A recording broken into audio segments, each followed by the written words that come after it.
결국 올 것이 오고야 말았습니다. 정말 유행가 가사처럼 말이죠. 왜 슬픈 예감은 틀린 적이 없는지.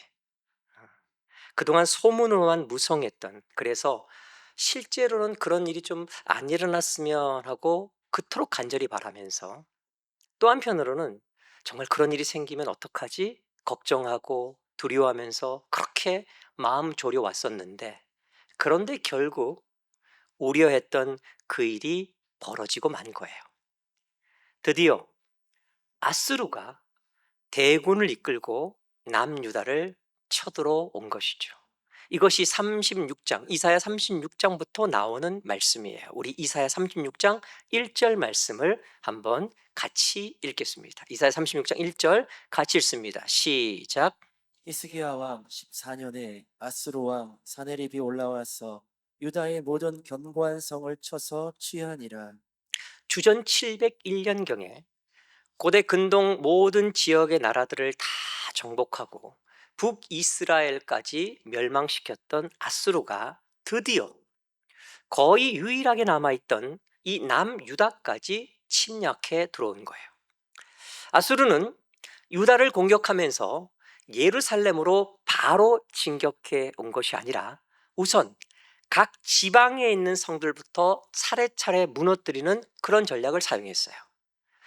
그래서 하나씩 하나씩 점령하다가 이제 예루살렘만 남게 되었는데, 이 예루살렘이 무너지면 이제 유다는 완전히 망하게 되는 그런 절체절명의 상황에 놓이게 된 것이죠.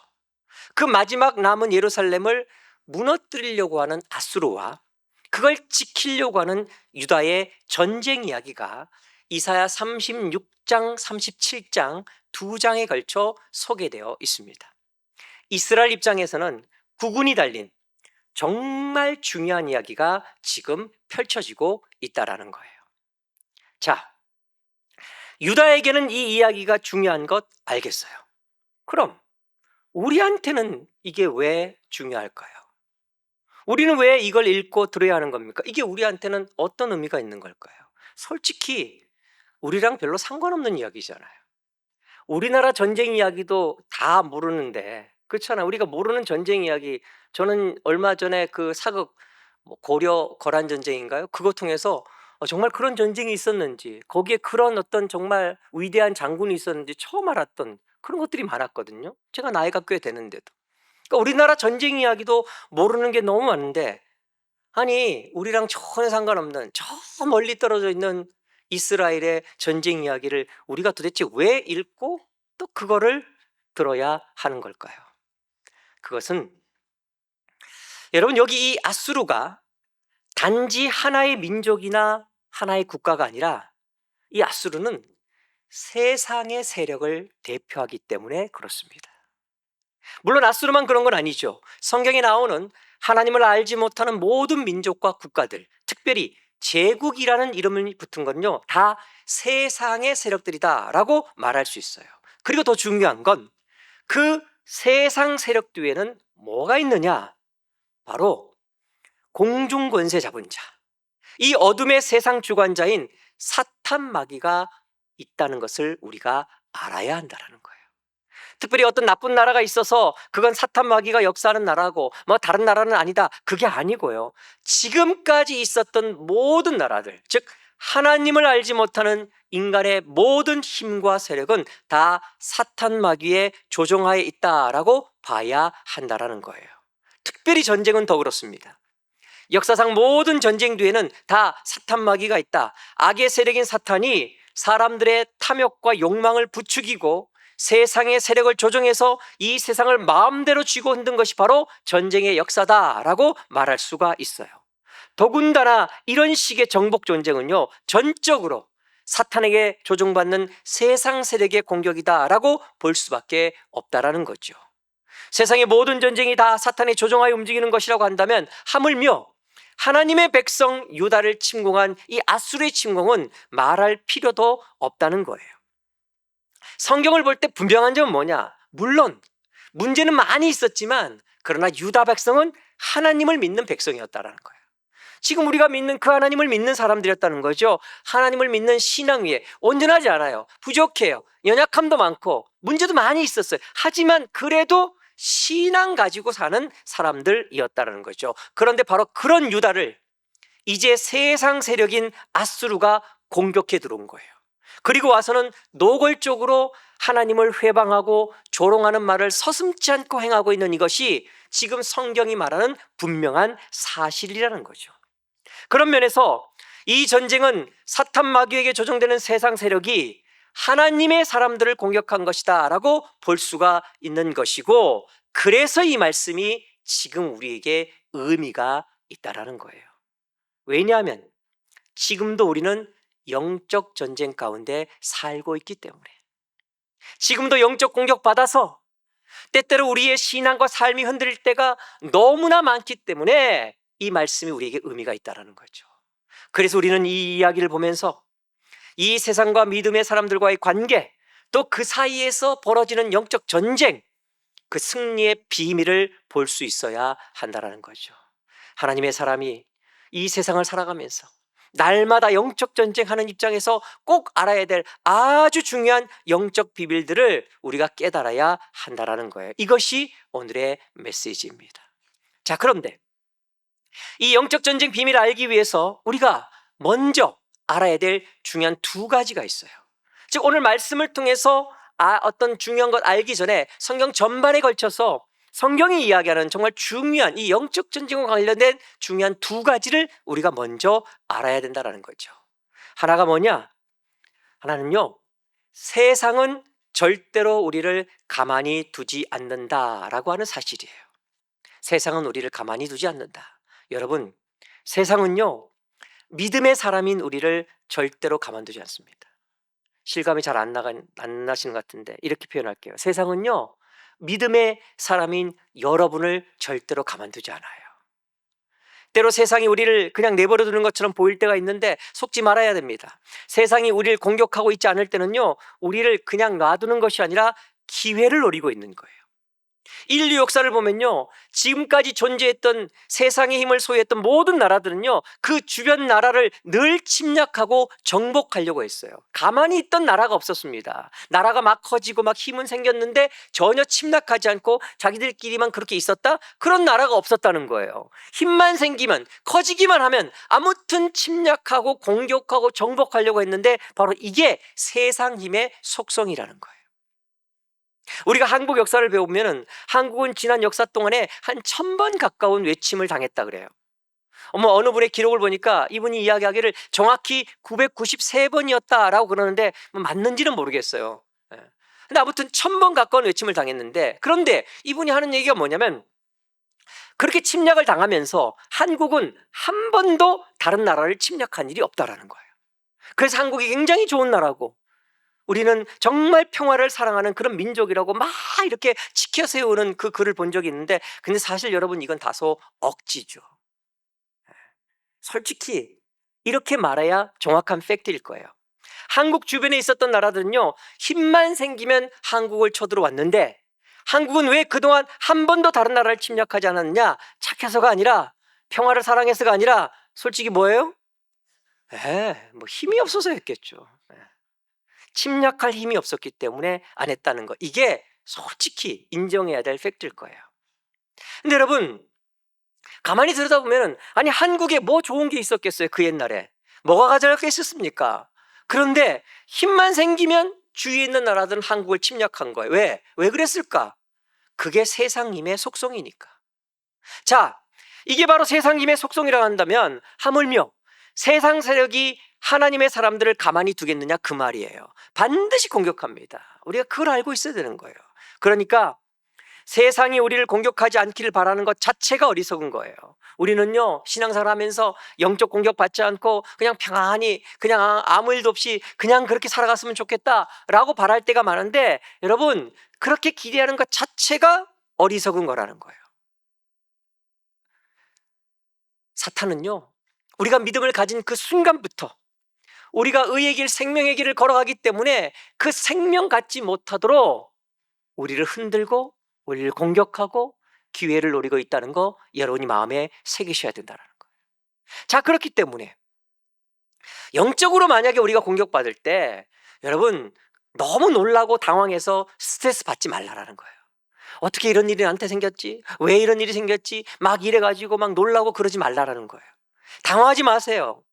그냥 그런 일이 생기면 생길 일이 생겼나 보다 이렇게 생각하세요. 그게 세상에 사는 성도의 삶이에요. 살아가면서 그게 언제냐라고 하는 시간의 문제일 뿐이지 사탄이 믿는 자들 향한 공격은요 항상 있게 되어 있다라는 거예요. 세상은 반드시 하나님의 사람들을 공격한다는 사실 여러분 기억하시고 이 땅을 사셔야 됩니다. 자, 그리고 또 한 가지, 이 세상은 반드시 하나님의 사람을 공격한다는 것뿐만 아니라 또 한 가지 중요한 게 있는데 그게 뭐냐, 이 세상이 하나님의 사람들을 공격할 때는요 정말 교활하게, 야비하게, 그리고 무자비하게 공격한다는 사실이에요. 어디를 어떻게 공격하면 우리가 얼마나 힘들고 어려울지를 너무 잘 알고 교활하게 공격을 해요. 너무 교활해서 이런 말이 어울릴지 모르겠지만 감탄이 나올 정도예요. 여러분 그런 경험들 해보신 적 있을 거예요. 부부싸움 할 때 보면요 평상시에는 그런 생각조차 못했다가 그러잖아요. 내가 어떤 말을 하면은 저 사람이 얼마나 기분 나쁠까를 우리가 알고 그것만 얘기하려고 할 때가 있잖아요. 저만 그런 건가요? 왜 이렇게 표정들이. 상대도 마찬가지잖아요. 내가 가장 연약한 부분, 내가 가장 기분 나빠할 부분, 내가 정말 싫어하는 부분을 골라서 공격해 들어올 때가 있는데 그게 사탄의 공격 방법 가운데 하나라는 거예요. 제가 영적 공격하면서 보니까 말이죠, 어떤 공격받을 때 보면요, 야 정말 어떻게 그렇게 절묘한 타이밍에 공격을 하는지 정말 신기해요. 내가 가장 힘든 시간에, 정말 가장 연약해 있을 때, 가장 흔들릴 때 그 절묘한 타이밍에 공격을 해요. 그리고 내 마음속에 가장 힘들고 아픈 게 뭔지를 정확히 알고 공격을 해요.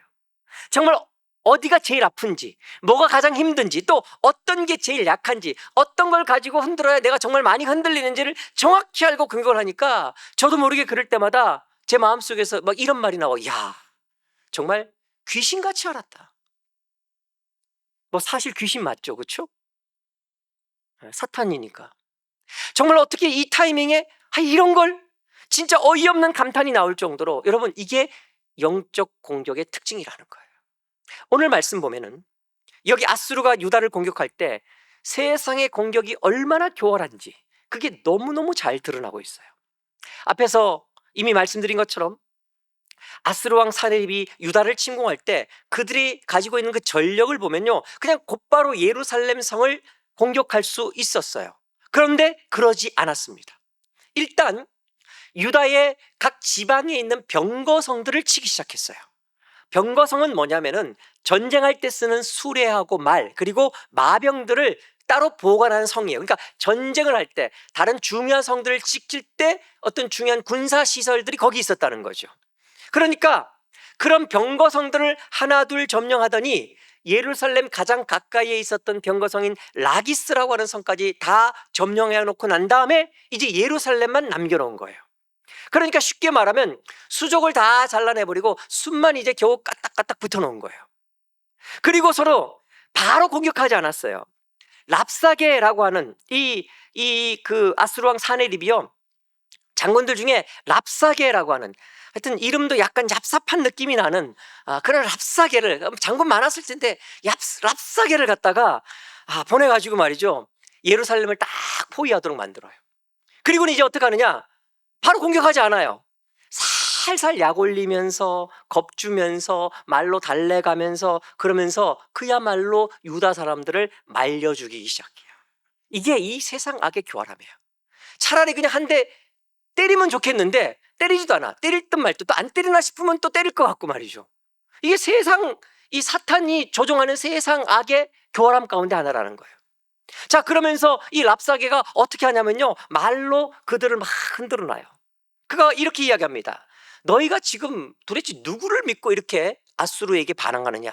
혹시 저 밑에 있는 애굽을 믿고 너희가 그러는 거냐?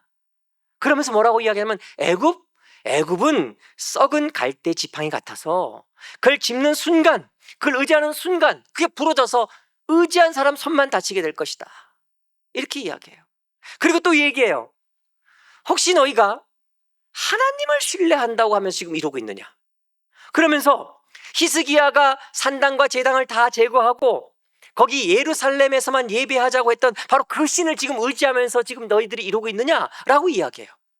아무튼 여러분, 여기서도 우리가 너무나 잘 알 수 있는 게 뭐냐면요, 마귀가 생각보다는 성경 공부를 열심히 한다는 사실이에요. 너무 잘 알아요. 예. 여러분, 지금도 마찬가지예요. 우리 믿음을 흔들려면요, 걔들도 뭘 좀 알아야 되니까 공부 열심히 하고 있어요. 여러분, 이거는요, 뒤집으면 여러분 정신 차리셔야 돼요. 말씀을 어선프레 알고 있으면 안 되는 거예요. 그럼 언제든지 공격당해 넘어져요. 여러분, 믿는 사람들이 넘어질 때 뭐 갖고 제일 많이 넘어지는 줄 아세요? 하나님 말씀 갖고 넘어질 때 많아요. 이단들이, 사이비들이 여러분 뭘 갖고 공격해요? 말씀 갖고 공격해요. 근데 우리가 제대로 모르니까 넘어지는 경우 많아요. 여러분, 말씀 읽으세요. 말씀을 외우십시오. 말씀을 공부하는 자리에 나오세요. 목회자들이 가르치는 그 말씀들, 아유 내가 뭐 이걸, 여러분 지식과 정보를 얻으라고 그런 자리를 여는 게 아니에요. 영적 전쟁할 때, 공격 들어올 때 승리하라고 그런 자리를 여는 거예요. 여러분 정신 차리고 우리가 성경 공부해야 되는 거예요. 아무튼 그렇게 이야기하면서 그 다음 뭐라고 이야기하면 이런 얘기해요. 우리 한번 내기해 볼래? 야, 내가 말 2,000피를 너희한테 줄 텐데 니네가 그거 탈 사람이라도 있겠니? 이렇게 이야기합니다. 완전히 기를 죽이는 거예요. 2,000필의 말을 줘도 그 말 탈 남자가 남아있지 않을 거라고 완전히 농락하고 있는 거예요. 여러분, 이게 세상이 하는 어떤 그런 행위들이라는 거예요. 여기서 끝이 아니에요. 이어서 정말 믿는 자의 마음과 신앙을 다 흔드는 그런 공격을 하는데, 그가 뭐라고까지 하냐면 이런 얘기를 해요. 우리가 여기까지 와서 이 땅을 멸하는 것이 여호와의 뜻이 아니겠느냐. 하여간 믿음도 보통 좋은 게 아니에요. 그렇죠? 하나님이 허락하지 않고서야 우리가 여기까지 어떻게 올 수 있었겠느냐, 지금 그 말하는 거예요. 여러분, 이건 정말 우리 신앙 자체를 뒤흔드는 말이에요. 그리고 난 다음에 이런 참담한 말까지 합니다. 여호와께서 나에게 여기 올라가서 그 땅을 멸하라고 하셨다. 결국 이건 뭐예요? 유다의 신앙을 흔드는 것과 동시에 그 신앙을 조롱하고 경멸하고 있는 것이죠.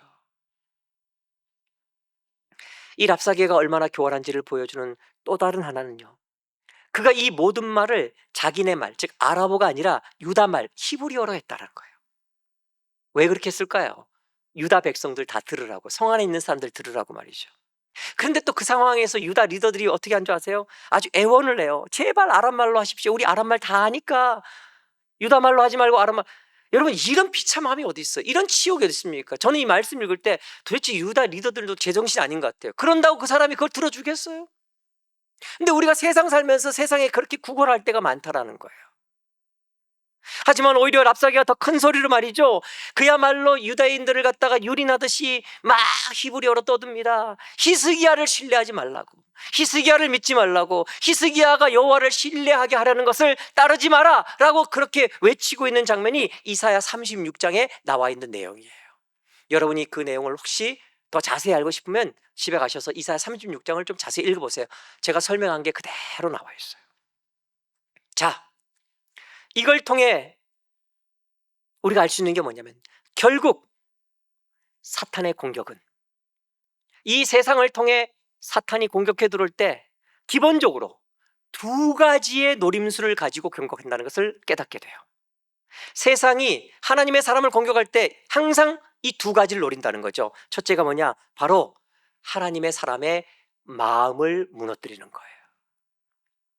다른 어떤 것보다 하나님의 사람들의 마음을 무너뜨리는 게 사탄의 공격의 목적이라는 거예요. 지금도 마찬가지입니다. 여러분, 모든 영적 공격은요, 그것의 형태가 경제적인 어려움이든 상황적인 어려움이든 어떤 건강의 문제든 어떤 관계의 문제든 환경의 문제든 그 어떤 거든지 상관없이 그 모든 그 영적 공격에서 사탄이 궁극적으로 노리는 것은 바로 하나님의 사람들의 마음이 무너지는 거예요. 여러분의 마음이 흔들려서 무너지기를 원한다는 거예요. 왜냐하면 마음이 무너지면 삶이 함께 무너지기 때문이에요. 그래서 이걸 노리는 것이죠. 무엇보다 마음을 무너뜨리고 우리 마음의 지성소를 헐어버리게 하는 것, 이게 사탄의 목표라는 것을 우리가 알아야 합니다. 그 다음에 또 하나 어떤 노림수를 갖고 있느냐? 그것은 바로 그렇게 마음을 흔들고 무너뜨려서 결국 뭐 하게 만드냐면 하나님의 사람들을 분열시켜서 스스로 무너지게 만드는 거예요. 하나님의 사람들을 분열시키고자 하는 거죠.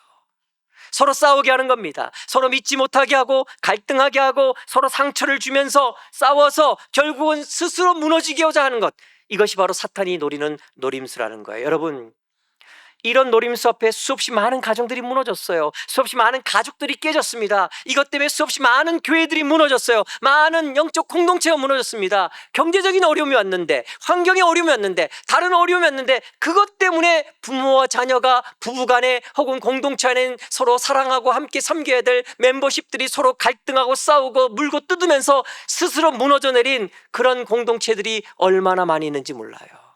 여러분, 하나님의 사람들이 서로 갈등하고 싸우고 스스로 무너지게 하는 바로 이 전략은요, 영적 공격 가운데 사탄이 가장 잘 쓰는 방법 가운데 하나예요. 그러므로 여러분, 영적 공격 오면 무엇보다 여러분의 마음을 지키십시오. 여러분에게 허락하신 복된 관계들을 소중히 여기셔야 되는 거예요. 물질은 손해볼 수 있습니다. 건강은 약해질 수 있어요. 뭐 다른 환경적인 어려움이 있을 수 있어요. 그러나 그 가운데서 무엇보다 마음을 지키고 여러분 허락하신 복된 관계를 지킬 수 있는 것, 이것이 영적 전쟁에서 승리하는 방법이에요. 자, 그럼 이렇게 우리의 마음을 무너뜨리고 우리의 관계를 흔드는 이런 사탄의 공격을 받았을 때 믿음의 사람은 이걸 지키기 위해서 어떻게 해야 되느냐? 어떻게 해야 우리가 이것들을 지키고 승리하며 이기고 나갈 수 있느냐? 그 대답이 오늘 이사야 37장 말씀에 너무나 정확하게 그리고 너무나 은혜롭게 잘 나와 있어요. 사실 여러분, 결코 쉽지 않습니다. 이렇게 영적으로 사탄 마귀가 교활하게 공격해 올 때 여러분, 너무너무 힘든 일이에요. 사실은 이게 얼마나 힘든지 히스기야가 여기서 뭐라고까지 표현했냐면요, 아이를 낳으려고 하는데 해산할 힘이 없는 것과 같다, 그런 상황에 처해 있다라고 이야기해요. 애를 안 낳아봐서 잘 모르겠어요, 정확히는. 그런데 어느 정도는 좀 이해가 돼요. 가장 절박하고 가장 교활한 타이밍에 어떤 공격을 받고 있는 거예요. 그래서 삶은 송두리째 막 흔들리고요, 마음이 무너져가고 내 주위에 아름답고 귀한 관계들이 막 흔들리는데 이걸 뭐 어떻게 할 힘이 없는 거예요. 벗어날 길도 이겨낼 능력도 없고, 그렇다고 가만히 있자니 말이죠, 그렇게 할 수도 없는 어떤 그런 상황 가운데 처해 있다라고 지금 이야기하는 거죠. 바로 그런 상황 가운데, 그런 사탄의 공격 앞에서 맥없이 그렇게 삶이 송두리째 흔들릴 때 믿음의 사람 히스기야는 어떻게 했느냐? 우리 37장 1절 말씀을 같이 읽겠습니다. 37장 1절 말씀 같이 읽습니다. 시작. 히스기야 왕이 듣고 자기의 옷을 찢고 굵은 베옷을 입고 여호와의 전으로 갔고. 아멘. 여러분, 이것입니다. 하나님의 사람이 악한 것들에 의해 공격받을 때, 그래서 그 삶이 송두리째 흔들릴 때, 마음이 무너져 내리고 관계가 흔들릴 때 그가 할 수 있는 것, 그가 해야 할 것, 딱 이거 한 가지밖에 없어요. 무조건 하나님 앞으로 달려가야 할 줄 믿습니다. 하나님의 전으로 달려가야 한다. 하나님의 품으로 뛰어들어야 한다, 그 말이에요. 다른 곳에서 방법 찾지 말고, 다른 어떤 수단 구하지 말고, 세상으로 나가 사람 찾아다니면서 엉뚱한 데서 답을 얻으려고 하지 말고 하나님께 가서 답을 찾는 것, 이게 바로 우리가 선택해야 될 방법이라는 거예요. 모르겠어요, 여러분들 가운데 목사님, 그건 너무 잘하는 이야기고, 그거 좀 시시한데 뭐 더 특별한 거 좀 몰랐던 거 좀 그런 거 좀 얘기해 주셔야 될 거 아니에요? 라고 이야기하고 생각하는 분이 있을지 모르겠어요. 하지만 여러분, 이건 너무나 중요하고요, 그리고 거의 유일한 대답이 되는 그런 영적 비밀입니다. 세상이 우리를 공격할 때 우리는 무조건 하나님 앞으로 나아가야 합니다. 이게 영적 중적 가운데 우리가 절대로 잊어서는 안 되는 승리의 비결이에요.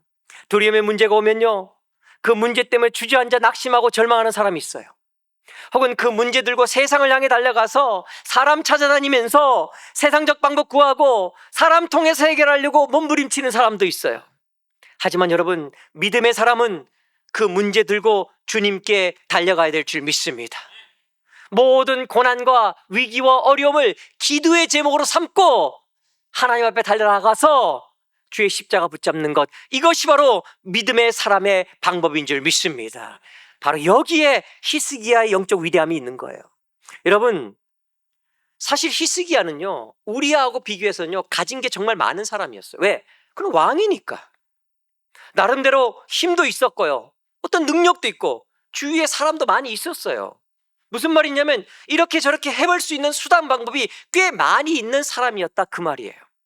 하지만 그는요, 삶이 성도는 뛰어흔들리는 정말 감당하기 어려운 그런 공격이 들어올 때 그런 모든 것들을 내려놓고 하나님 앞으로 달려갔다라는 거예요.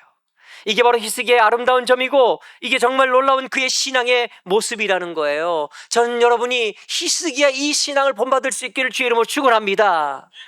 여러분 생각에는 이게 정말 간단하고 쉬운 일이라고 생각할지 모르겠어요. 아니요, 절대 그렇지 않습니다. 경험해 보신 분들은 아실 거예요. 사탄 마귀에서 공격받고 어려움 겪으면서 내 마음 흔들리고 막 관계가 무너져 내릴 때 무조건 하나님 앞에 달려나가서 그 답을 구하고 해결책을 받는다는 거, 여러분 이게요 생각만큼 쉽지 않아요.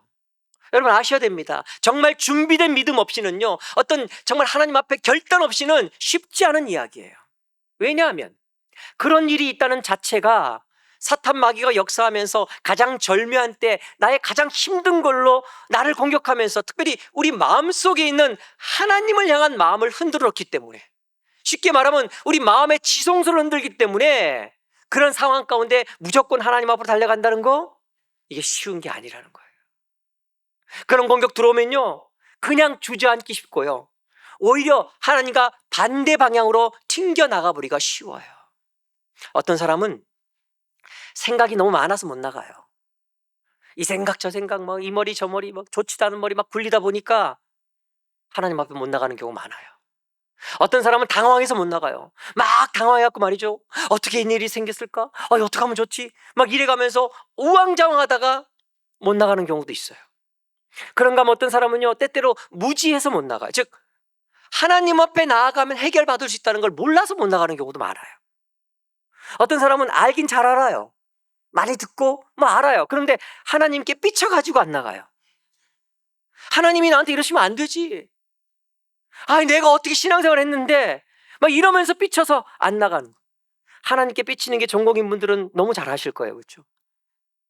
어떤 사람은요 게을러서 못 나가요. 생각보다 많습니다. 여러분, 상황이 그렇게 어려운데도 여전히 기도의 자리에 안 와요.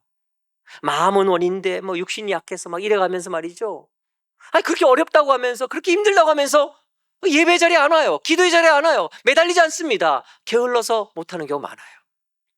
그런데 아주 많은 경우, 대부분의 경우에는 뭐냐, 여러분 왜 하나님 앞에 못 나오느냐, 믿음이 없어서 못 나가요. 믿음이 없어서. 하나님 앞에 나간다고 될까? 지금 여기 앉아서 기도만 하고 있다고 이게 해결이 되겠나? 나가서 뭐라도 해야 되는 거 아닌가? 마음이 저리고 말이죠, 하나님을 신뢰하지 못하니까, 믿음이 없으니까 못 나가는 거예요. 사랑하는 여러분, 무조건 하나님 앞으로 나와야 합니다. 세상에서 공격받을 때 그게 어떤 것이든 간에 믿음의 사람이 해야 하는 유일한 방법, 믿음의 사람이 할 수 있는 유일한 방법은 하나님 앞에 나오는 거예요. 전 여러분이 하나님 앞에 나올 수 있기를 주님의 이름으로 축원합니다. 지난주에 우리 신 목사님 설교 가운데 시편 73편 기자가 뭐라고 고백했다고 이야기합니까? 여러 가지 어떤 이해되지 않는 일들이 내 주변에서 많이 생기면서 내 마음이 흔들리고 그러면서 하나님을 의심하고 갈등했을 때, 그때 그가 결국 뭐라고 고백합니까? 내가 하나님의 성소에 들어갈 때야 그들의 종말을 깨달았나이다 라고 고백해요. 여러분 이게 무슨 얘기예요? 세상 공격받으면서 너무 힘들고 어려웠는데 그 공격 한가운데 있을 때, 세상 가운데 있을 때는 너무 힘들고 어렵고 도무지 이해도 안 됐는데, 그런데 주 앞에 달려나가서 그 품에 하나님 붙잡고 부르짖다 보니까 깨달아지더라는 거예요.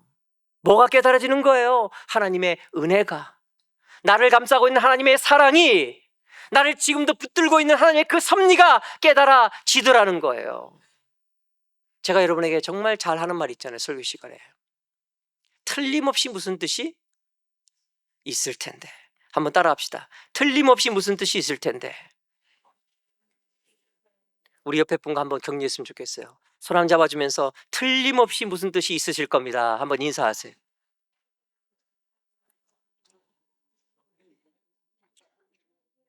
여러분의 삶의 환경 상황이 어떤지 모르겠지만 여러분 이해 안 되고 너무 힘들고 너무 어렵다고 생각할지 모르겠어요. 틀림없이 무슨 뜻이 있을 겁니다. 하나님이 여전히 여러분 사랑하셔서 여러분을 붙들고 계신 줄 믿습니다. 이게 바로 믿음이에요. 여러분, 신앙인의 힘은 어디에 있습니까? 조금만 어려우면 흔들려가지고 말이죠, 세상으로 튕겨나가져 버리는 거. 여러분, 그거 믿음의 사람의 모습 아니에요. 세상이 공격해오고 악한 영들이 날 공격하면서 내가 너무 힘들고 내 마음이 무너지고 나의 아름다운 관계가 막 흔들리면서 정말 어찌할 바를 모르고 이해도 안 되고, 왜 나에게 이런 일이, 내가 도대체 뭐 어떻게 했길래, 하나님 도대체 무엇 때문에, 이해 안 될 때 많지만 그래도요, 그 가운데서도 흔들리지 않는 거, 하나님은 나를 선택하셨고 날 당신의 자녀 삼으셨다. 난 하나님이 보장하시는 인생이다. 그 약속 붙들고 무조건 하나님 품으로 뛰어드는 것, 이게 신앙이고 이게 우리 믿는 자들의 힘인 줄 믿습니다. 그러니까 여러분, 이것저것 재지 말고 뛰어드세요. 때로 이해되지 않아도 붙드세요. 가장 어려울 때, 가장 힘들 때, 삶이 송두리째 흔들 때 주님께 달려나오십시오. 주저없이 그 품으로 뛰어드세요. 하나님께 위로받고 하나님께 해결받는 저와 여러분 될 수 있기를 주님의 이름으로 간절히 축원합니다. 우리 다 자리에서 나셔서 함께 찬양하고 기도하겠습니다.